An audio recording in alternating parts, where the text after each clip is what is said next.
এখন বর্তমানে জাতিসংঘ এই দিবসটিকে মাতৃভাষা দিবস হিসেবে ঘোষণা দিয়েছে। আগে ভাবা হতো যে 21শে ফেব্রুয়ারি হচ্ছে বাংলা ভাষার জন্য। যখন আমরা ত্রিপুরা এটা করছিলাম তখন এরকম মাঝে মাঝে শোনা যেত, ওটা তো আমাদের কিছু নয়, ওটা তো বাংলা ভাষার জন্য।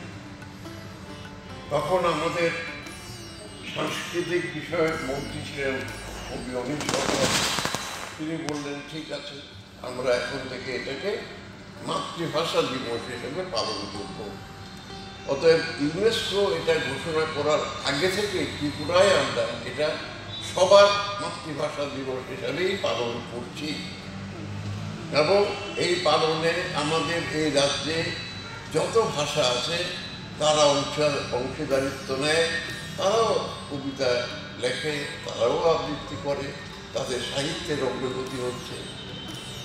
21শে ফেব্রুয়ারি আসলে ভাষার স্বাধীনতা, বলার স্বাধীনতা, এবং এক অর্থে বহু দূরে 71-এ গিয়ে যে বাংলাদেশ স্বাধীনতা অর্জন করল, তার প্রথম সোপান ছিল এই 21শে ফেব্রুয়ারি রাষ্ট্রভাষা হিসাবে বাংলাকে স্বীকার করে নিতে পাকিস্তানের শাসনকর্তাদের বাধ্য করার জন্য। আমি কি বলতে পারি, আমার সোনার দেশের রক্ত রাঙানো ফেব্রুয়ারি, আমি কি বলতে পারি?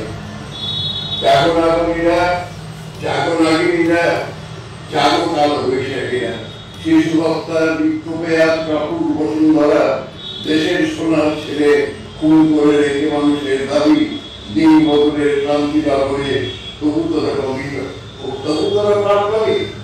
না না না না, কোন রামের ইতিহাসে শেষ প্রায় দেওয়ার তারিখ 21শে ফেব্রুয়ারি।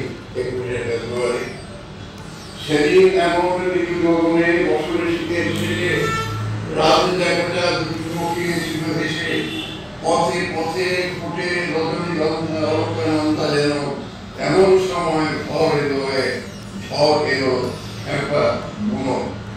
সেই আধারে পশুদের মুখ চেনা, তারপর তাদের মায়ের বোনের ভাইয়ের চরম ঘৃণা, ওরা গুলি করে এ দেশের প্রাণে দেশের তারিখে রোখে, ওদের ভিন্ন পতাকা এই বাংলার বুকে।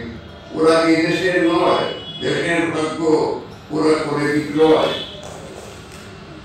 ওরা মানুষের অন্ন বস্ত্র শান্তি নিয়েছে কাটি।